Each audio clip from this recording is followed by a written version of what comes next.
A'udhu billah minash shaitanir rajim. Bismillahir rahmanir rahim. Assalamu alaikum. Je cherche la protection de Dieu contre le Satan, le lapidé, par le nom de Dieu tout plein de miséricorde, que la paix soit sur vous. Noël. Je vais aborder, faire un petit peu un historique de Noël qui est maintenant à toutes les sauces. On trouve dans les magasins, dans les écoles, dans certaines églises, maintenant avec un sapin de Noël, des guirlandes, des petits chocolats, cela. Alors c'est peut-être tout autre. Noël, du latin natus, né, natalis, signifiant la naissance, relative à la naissance, rappel de la naissance miraculeuse de Jésus, en fait, on l'entend comme ça maintenant. Jésus, Aïssa, Jésus, fils de Marie, Aïssa ibn Myriam, bénédiction de Dieu soit sur lui, alayhi wa sallam, ainsi que sur sa mère, célébrant la nativité instituée le 25 décembre au IVe siècle. On y reviendra. Dont l'origine de la célébration prend peu à peu la place de différentes fêtes liées au solstice d'hiver, on y reviendra, fête germanique de Yule, du solstice d'hiver occidental pré-chrétienne, de la fête de Mitra, dieu indo-iranien, fils d'Anahita, ou Nahid, immaculé, non souillé, volonté monothéiste du zoroastrisme. On parle de Noël, on parle de Jésus. Jésus, fils de Marie, Issa ibn Myriam. Nom propre Jésus. Yeshua en hébreu, en araméen, en syriaque araméen, langue de l'époque de Jésus, Yeshua, Joshua, en sachant très bien qu'à l'époque de Jésus, l'hébreu était une langue liturgique. C'était que pour la théologie, mais pas une langue courante parlée, salut, comment ça va, ainsi de suite. Non, elle n'était plus utilisée. C'était la langue araméenne, le grec, et probablement le latin, et de l'arabe, puisque l'Arabie était juste à côté. Pas de l'arabe de maintenant, naturellement. Donc les termes dérivés de Jésus, Yeshua Mishia, Jésus-Christ, Jésus de Nazareth, Yeshua Nacharia, ça c'est en syriaque araméen, comme tout à l'heure, et Yeshua Nazar, en hébreu et en arabe, Issa Nazrani, de Nazareth. Jésus, en plus de ses parents de filiation, Marie et Joseph, il y eut aussi des belligérants qu'il faut connaître, comme Hérode Ier le Grand.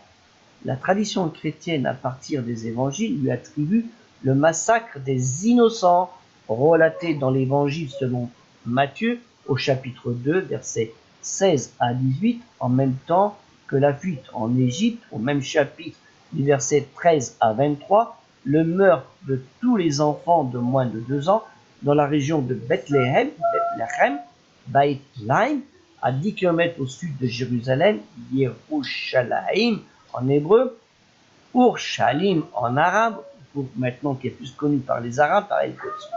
Alors ça, vous le trouvez dans la Bible, dans cette alors, plutôt à partir de là. Voilà, l'Ancien Testament c'est tout ça, et le Nouveau Testament c'est ça. On fait pas BZ, comme on disait, pas beaucoup. Et bon, après on a sorti beaucoup là-dessus. Donc, pour vous référer à cela, je vous conseille d'avoir une Bible et revoir ce qui est dans Matthieu et aussi l'autre évangéliste. Et vous avez aussi, je vous conseille de lire celui-ci, le Nouvel Atlas de la Bible, pour connaître un petit peu le périple. Vous avez des cartes et tout ça dans la place. Ainsi, on va en reparler, ainsi que du dictionnaire de la Bible, qui on donne des informations. Donc Joseph, là on revient pour le massacre des innocents, Joseph, prévenu par un songe, s'enfuit avec l'enfant Jésus et sa mère en Égypte. Hop, on y va, hop, on y va. Hein, où ils restèrent jusqu'à la mort d'Hérode le Grand, d'Hérode Ier le Grand. À ne pas confondre avec Hérode Antipas, son fils. Il y a eu une autre histoire, hein, l'histoire avec Yahya Jean-Baptiste, Jean le Baptiste, le cousin de Jésus. Alors ça, c'est dans le Coran, hein, toutes ces histoires-là. Je ne raconte pas des salades, ce qui est dans la... Je vous montre avec le dictionnaire plus les évangiles du Nouveau Testament, vous retrouvez ces informations dans le Coran. On va y venir. Donc, il s'en va avec Hérode le Grand, qui mourra à Jéricho en 4 avant notre ère. Donc, revenons à nos moutons, sans parler, le culte de Noël est connu un important développement dans la Rome antique au IIe et IIIe siècle de notre ère par les Saturnales romaines, fêtes se déroulant une semaine avant le solstice d'hiver, j'en ai parlé tout à l'heure, soit à partir du 17 au 23 décembre, qui célèbrent le dieu Saturne et sont accompagnés de grandes réjouissances populaires, comme on va les voir en fin d'année.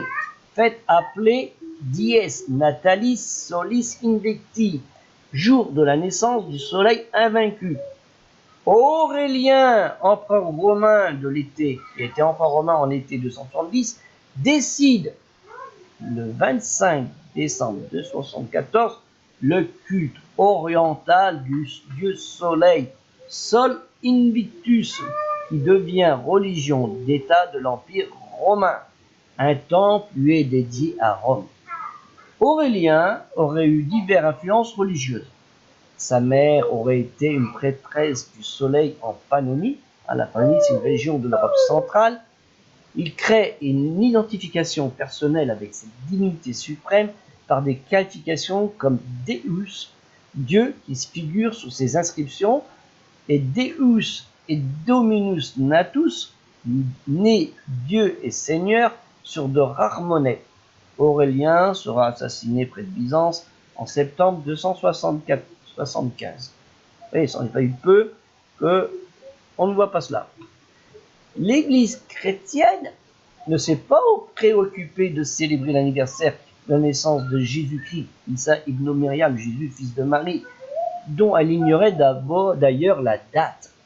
La première mention d'une célébration chrétienne, un 25 décembre, date de l'an 336, comme je l'avais précédemment dit, mais là sous le règne de Constantin Ier, hein, qui était Constantin Ier après, à Rome, année de la mort d'Arius. Alors vous voyez bien, quelque chose d'important, qui était prêtre d'Alexandrie en Égypte, qui est à l'origine de la doctrine chrétienne portant son nom, l'arianisme, professant le Dieu unique est non engendré. Tout ce qui est en dehors de lui est créé ex nihilo, création à partir de rien, de par sa volonté. Et c'est là qu'on va voir qu'il va y avoir le chiisme, comme je vous l'ai dit tout à l'heure avec Tertullien. Vous voyez?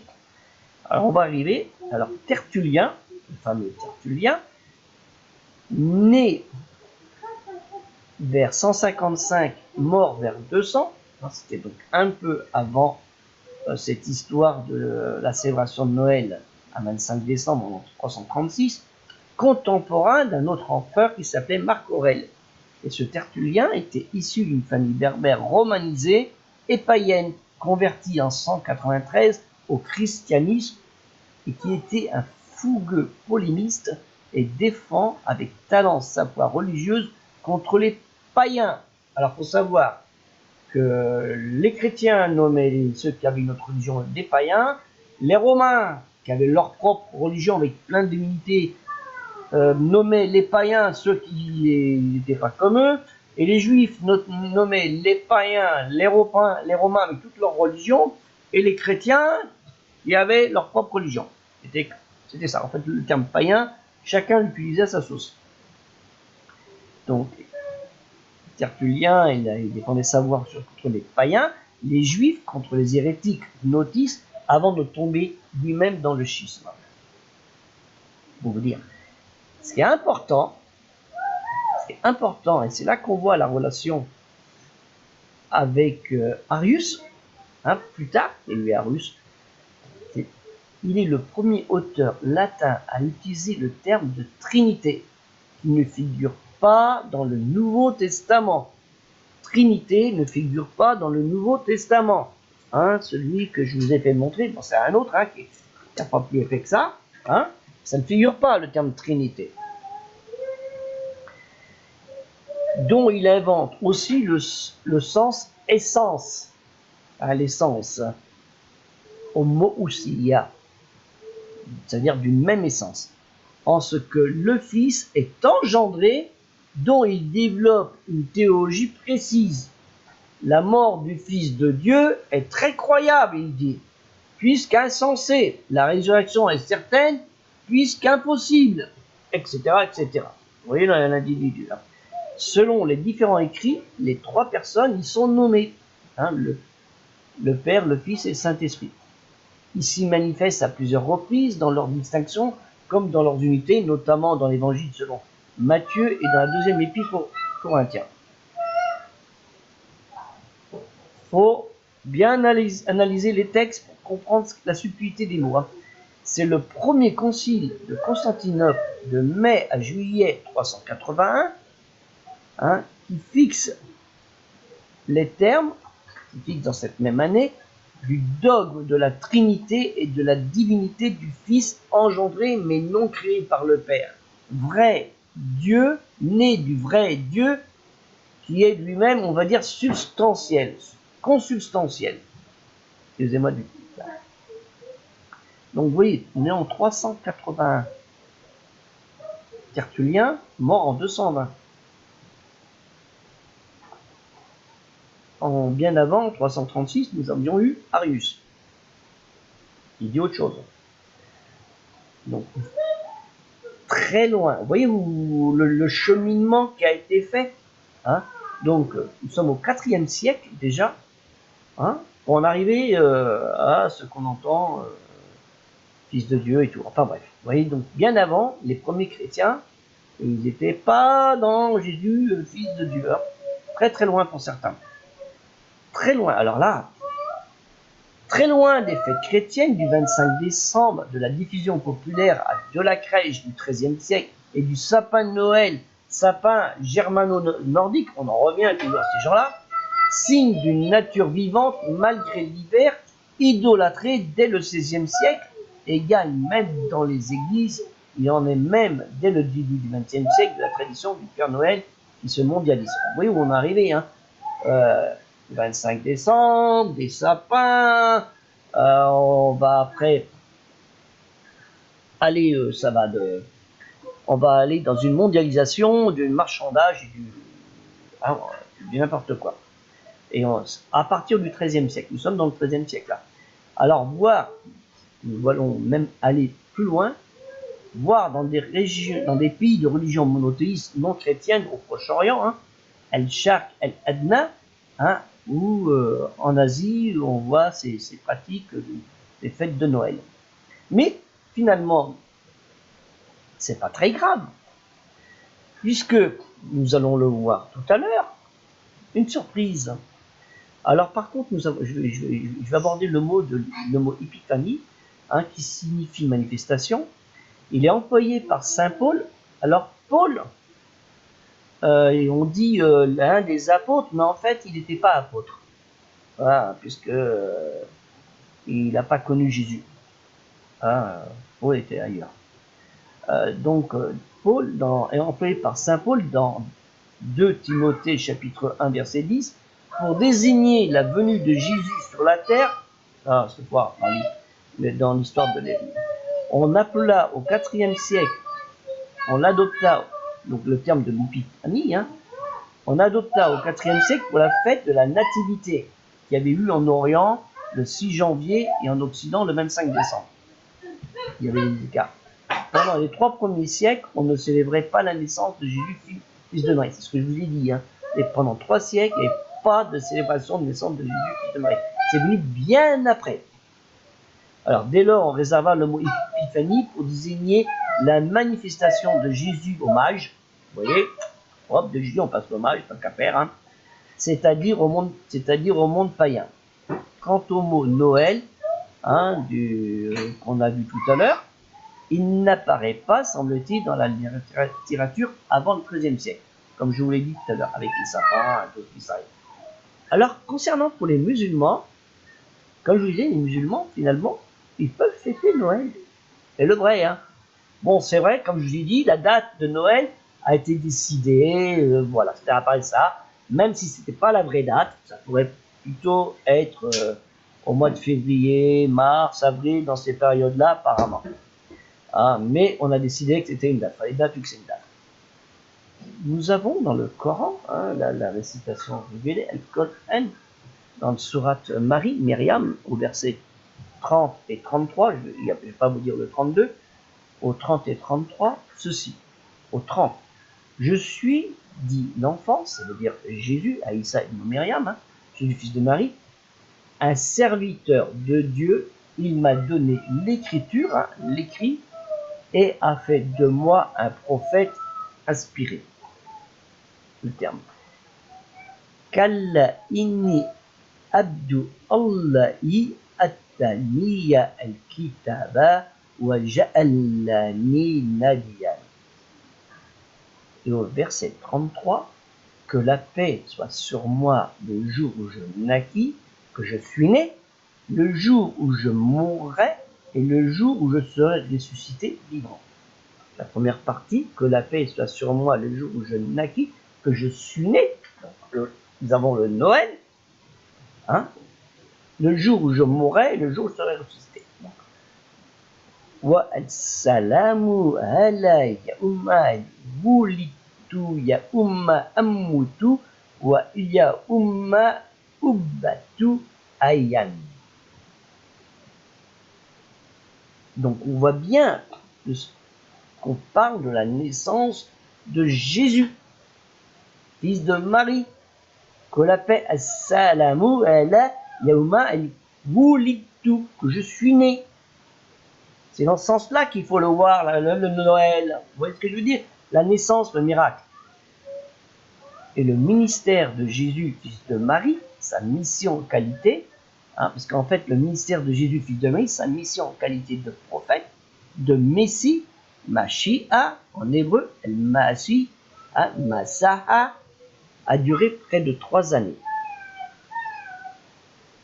En grec, le mot Christ, dont la racine Christos signifie loin, traduit au INT, traduit le terme hébraïque de Mashiach. Mashiach provient de la racine hébraïque Msha'a, onction d'un homme dans l'huile d'olive. Voilà la traduction, l'huile d'olive. En zitoun. En syriaque araméen, langue parlée de Jésus, Mishia. Mishia. L'hébreu étant la langue, comme je l'avais dit tout à l'heure, l'hébreu étant la langue de lecture théologique et non du parler courant des populations de la Judée-Palestine. N'oublions pas que Jésus était en Judée-Palestine. À l'époque, ça s'appelait comme ça. Pour les chrétiens, la fête de Noël, du latin natalis, célèbre le miracle de la naissance de Jésus, fils de Marie, Issa ibn Myriam. Jésus, fils de Maria. Mariam, Jésus, Marie, c'est pareil. Le sauveur attendu, annoncé par les prophètes. Ce même miracle est annoncé dans le Coran. Eh oui! Nous retrouvons l'épisode de la naissance de Jésus, fils de Marie, dans Matthieu chapitre 1 et 2 et Luc chapitre 1 et 2. Vous voyez, comme je vous ai dit tout à l'heure, dans le Nouveau Testament. Dans le sourate 23, Al-Mu'minun, les croyants, verset 50, puis nous fîmes du fils de Marie ainsi que sa mère un prodige. Nous leur donnâmes à tous deux pour refuge une colline paisible et dotée d'une source. Wa ja'alna ibna Maryama wa ummahu ayatan wa awwalna umma illa rabbatin tati karanin wa ma'in. Donc c'est très important d'apprendre tout cela pour comprendre le sens de Noël.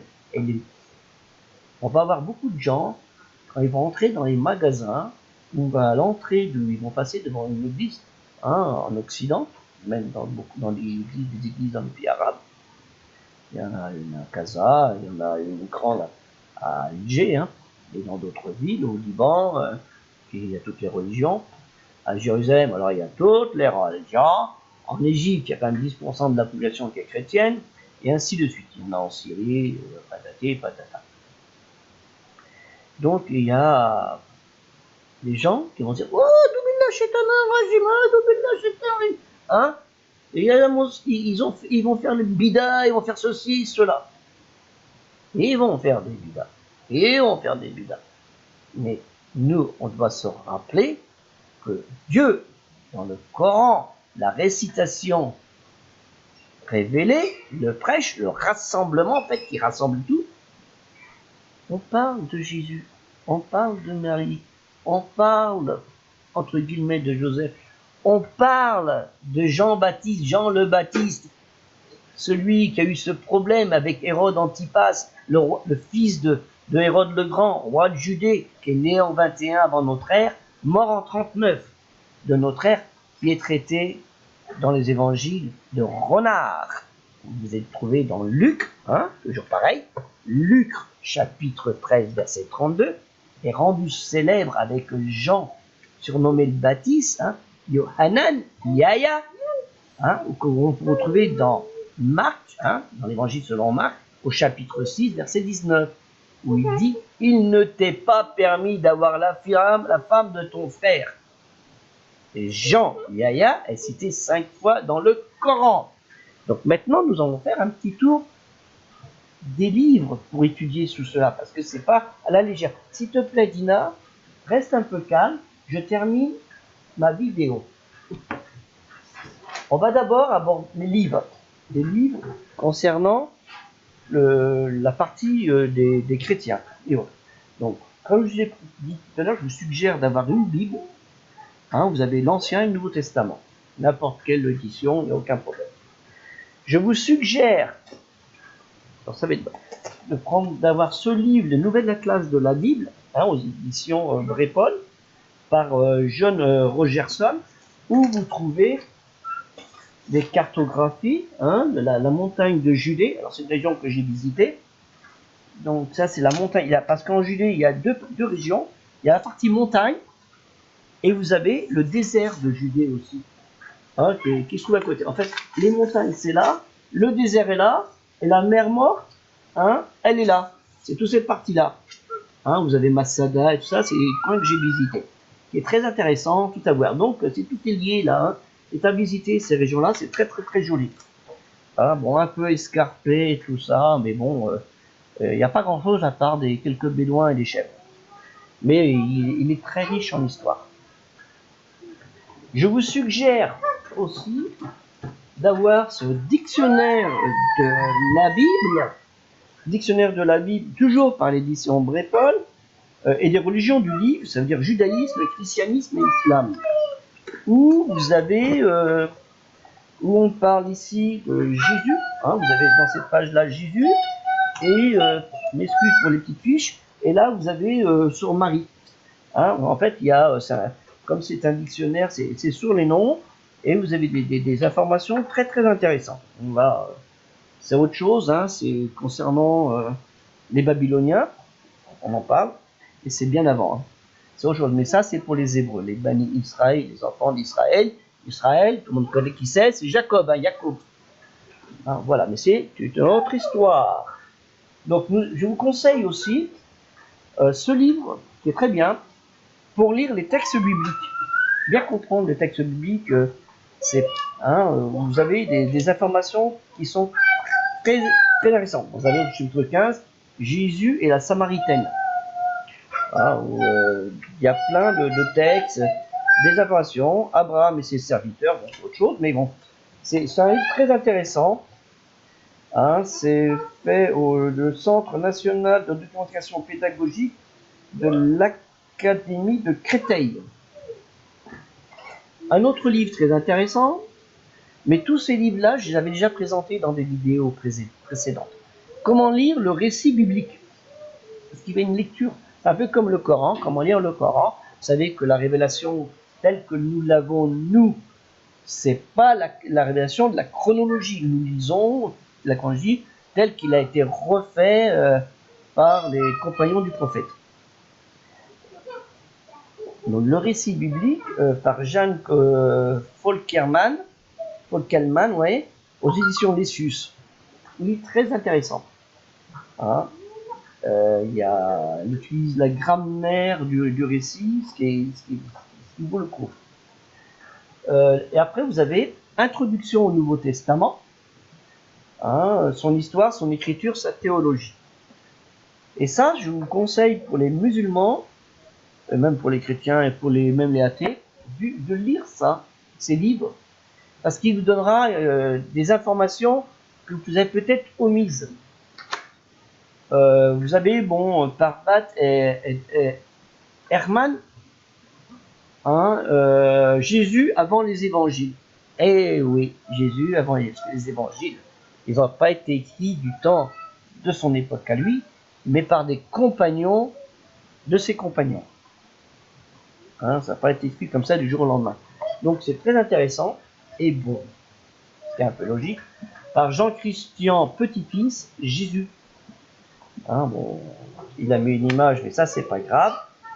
Hein, mais il met des informations assez intéressantes. Vous voyez, hein, ci-dessous, une inscription mentionnant le nom du gouverneur Ponce Pilate. Vous savez, le fameux Ponce Pilate. Donc c'est assez intéressant, des notes, il y en a. Hein. Il est costaud parce que c'est un livre qui fait quand même 600 pages. Il n'a pas été fait à la légère. Vous avez aussi, alors important, par Mireille Hadas Lebel, Hérode. Hein, le nom d'Hérode qui régna sur la Judée dans les décennies précédant la naissance de Jésus. Et de ceux qui font trembler, parce qu'il n'était pas un petit gentil. Hein. L'histoire du massacre des innocents et ainsi de suite. Donc, mais bon, il était bâtisseur et tout ça. Donc c'est très intéressant. Il y a de son temps et puis après Hérode aussi qui parle. Hein, avec, c'est un livre qui vaut le coup parce que ce sont les contemporains de Jésus. Hein, c'est un contemporain de Jésus. Et dont on en parle. La partie musulmane aussi. Alors là, je vais aller plus simple. Vous avez alors, des Corans, hein, il y en a plein. J'ai fait une vidéo sur toute une panoplie de traductions subjectives du Coran, hein, d'un Coran que j'ai qu'à près de 400 ans, et jusqu'à ceux de maintenant. Donc, il y a le Coran de Maurice Gloton, que je trouve très intéressant. Hein, il y a une approche des mots qui est un peu différente qu'on a couramment. Hein, c'est très intéressant. Donc, alors, il y a un livre que je l'ai, mais dans des cartons. Je viens de ramasser, j'ai ramassé 20 cartons. Donc, chacun, il y a une vingtaine de livres. Donc, vous voyez, hein, 20 cartons, 20 livres à peu près. Vous voyez le nombre de livres qu'il y a. Et il a fait aussi un travail sur Jésus dans le Coran, hein, que beaucoup de gens connaissent. Mais je ne l'ai pas trouvé, donc je ne pourrais pas vous le présenter. Mais je l'ai déjà présenté dans une vidéo précédente. Alors, vous avez aussi l'Atlas du Coran, qui vaut le coup. Alors, j'ai fait ma petite fiche. J'espère que je vais la retrouver. L'Atlas du Coran sur Jésus. Alors, ça, c'est les gens du paradis, non, les autres choses. Nissa, les femmes, Jésus, fils de Marie. Ah, voilà. Ah, donc, par Dr Shaouti Abou Khalil. La version arabe existe, hein, mais bon, ça c'est la version française. Et vous avez la page 104, Jésus-Christ, hein, Jésus-Christ et Issa, où le terme Jésus, il est dans 11 sourates, nommé 25 fois, hein, Surat al-Baqarah, Surat Imran, Surat Nisa, Surat al-Maïda, Surat al-Nam, Surat Maryam, Surat al-Hazab, Surat al-Shura, Surat al-Zuruf, Surat al-Hadid et Surat al-Saf. Hein, donc vous l'avez ici, le terme Jésus, le terme El-Masih, le Christ, le Messie. Hein, alors il est cité dans 1, 2, 3, 4 sourates. 1, 2, 3, 4, 5, 6, 7, 8, 10 fois, et 17 fois répétées, dans le surat al-Imran, surat al-Nisa, surat al-Mahida et surat al-Tawbah, donc c'est une surat en plus. Et vous avez, il a répertorié ça, c'est très bien fait, le fils de Marie, hein, Ibn Myriam, dans surat al-Baqarah, surat al-Imran, surat al-Nisa, surat al-Mahida, surat al-Tawbah, surat al-Myriam, surat al-Mu'minun, surat al-Hazab, surat al-Zukhruf, surat al-Hadid, surat al-Sab. Donc vous l'avez 22 fois si je me souviens bien. Et ainsi de suite avec des cartes, des cartes de parcours, et ainsi de suite. C'est très bien fait, donc je vous le conseille sérieusement. Alors, pour avoir des références sur Jésus aussi, vous avez dans l'Authentique des prophètes de Ibn Kathir, qui est connu, où on parle de Jésus. Hein. Vous l'avez.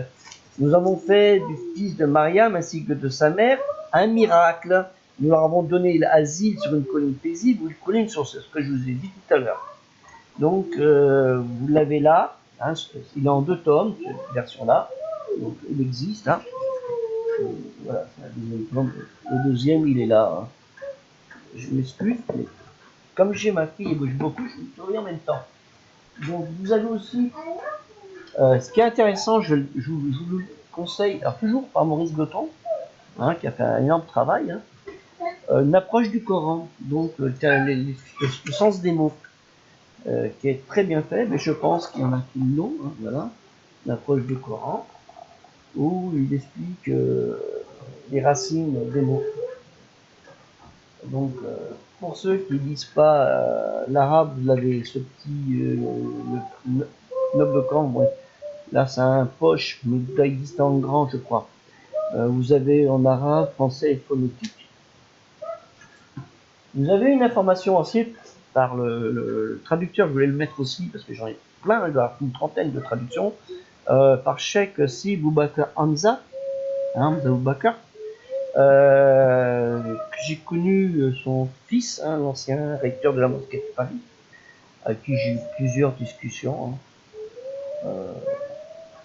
Voilà, enfin bref, sur plusieurs sujets, et dans Sourate 19, je voulais voir où il en était là, il me semble que j'ai mis la note, avec les allusions, Marie 19, ouais.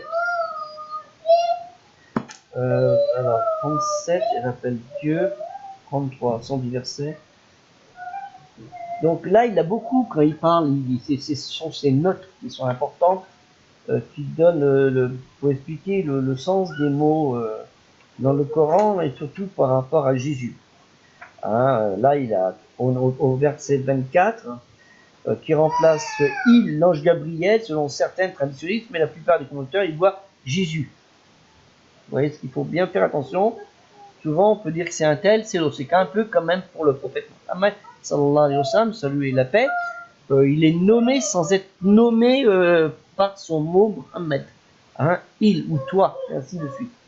À bien comprendre le sens. C'est pour ça que le Coran, ça ne se lit pas à la légère, comme les évangiles ne se lisent pas à la légère. Alors, il est aussi parlé de Jésus dans la vie de Mohammed, sur lui et la paix, dans diverses traductions de sa vie, la Sira.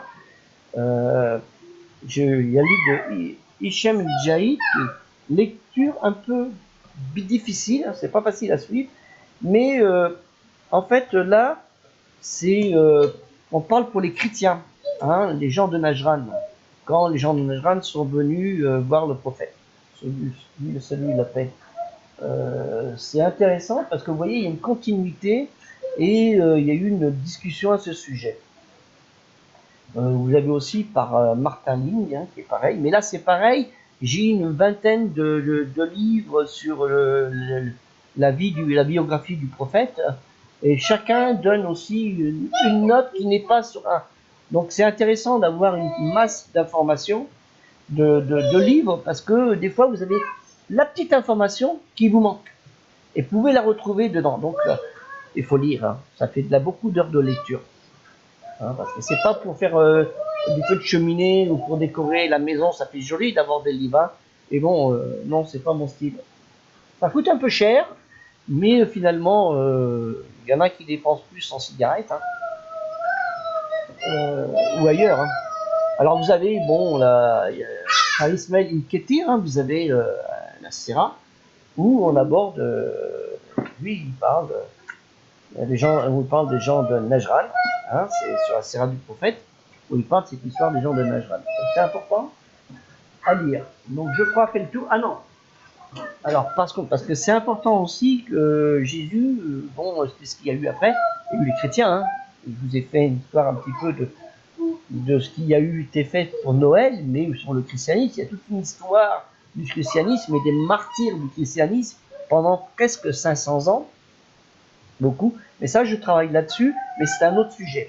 Mais ce qui est intéressant, c'est comme je disais beaucoup, les chrétiens ou les Français, c'est les Occidentaux. Ah non, Jésus, il n'est pas né en Occident, il est né à Jérusalem, la région Jérusalem, façon de parler, hein, les alentours de Jérusalem.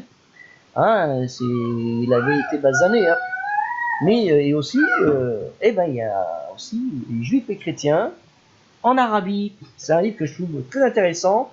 Alors du 5e au 6e siècle, ça veut dire avant la naissance du prophète. Et là, on parle sur les gens de Najran et autres. Et ça a été fait par des chercheurs qui sont très intéressants. Alors là, on ne voit pas très bien parce qu'il faudrait une loupe. Même moi, hein, j'ai une loupe à la maison pour essayer de revoir ça. Et comme j'aime bien tout ce qui est hiéroglyphes et textes anciens, hein, donc j'aime bien comprendre. Donc j'essaye de comprendre les mots. Et c'est ça a été fait par des archéologues. Hein. C'est le Collège de France, hein, CNRS, hein, Centre de recherche d'histoire et de civilisation de Byzance, qui ça avec Joël Beauchamp, François-Michel Châtonnet et Christian Julien Robin. Donc il y a ce livre-là, et puis il y en a plein d'autres hein, sur l'Arabie, hein, les divinités en Arabie, mais c'est un autre domaine.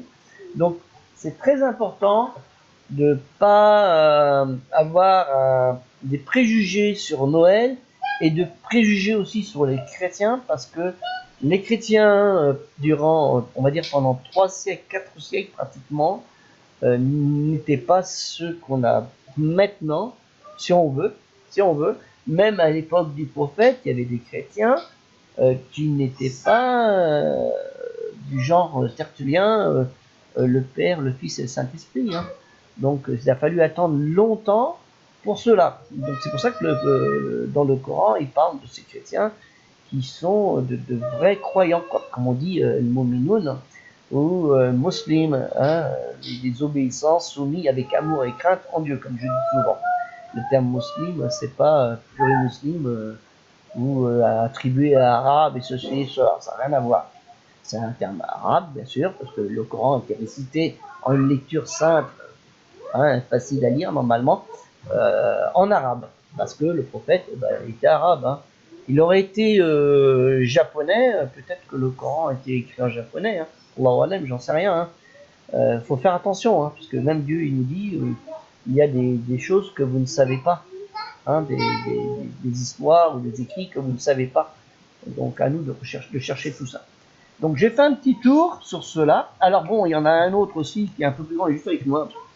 Dictionnaire encyclopédique de la Bible. Alors là, c'est un peu costaud. Donc ça concerne l'Ancien Testament, le Nouveau Testament, on parle même un peu de l'islam. Ça, c'est curieux. Et on va finir, allez, tant que j'y suis, c'est juste à côté. Parce que moi, tu vois, quand je travaille, j'ai 15 livres avec moi. Dictionnaire des monothéismes, judaïsme, christianisme et islam. Et là, on voit des corollaires. Donc, l'unicité, vous trouvez ça, l'unicité dans le judaïsme, dans le christianisme et l'islam. Tu n'adoras qu'un seul Dieu. Là, voilà, c'est tout. C'était ça à la base. Il n'y avait pas le reste. Mohammed Rasulullah. Non, ça c'est autre chose. Ça vient après, ça. Bien après. Ça n'a rien à voir. Bon, même lui, il a passé sa vie à pas dire dites-moi Rasulullah. Il a dit non, là, il est Allah. Sinon, ça n'a aucun sens. Hein. Après la purification, la prière, vous le retrouvez dans les 3 régions du monothéisme. Le jeûne, vous les retrouvez dans les 3 religions du monothéisme, chez les juifs avec le tachri. et chez les chrétiens avant la Pâque, le carême, et dans les musulmans pendant le mois de Ramadan. C'est pas le Ramadan, c'est le jeûne du mois de Ramadan. On fait pas le Ramadan, on fait le jeûne du mois de Ramadan. Ramadan, c'est le mois chaud. Hein. Et vous avez aussi l'aumône, un zakat en hébreu, un zakat en arabe. Et chez les chrétiens, il y avait l'aumône aussi qui était faite après le Pécha. Pacha, la Pâque. Pécha, c'est l'hébreu. Hein. C'est pour célébrer l'exode de Moïse, Pharaon. Ça. Et ça, vous connaissez toutes ces choses-là, bien sûr. Et vous avez les pèlerinages. Donc, les pèlerinages chez les juifs, les pèlerinages chez les chrétiens, et les pèlerinages chez les musulmans. À chacun son lieu de culte, mais en sachant très bien que les musulmans, ils ont 3 lieux saints. Hein, Kaaba, la Mecque, la Médine, et aussi à Jérusalem, hein, à l'Aqsa, à Jérusalem. Donc n'oublions pas toutes ces choses-là.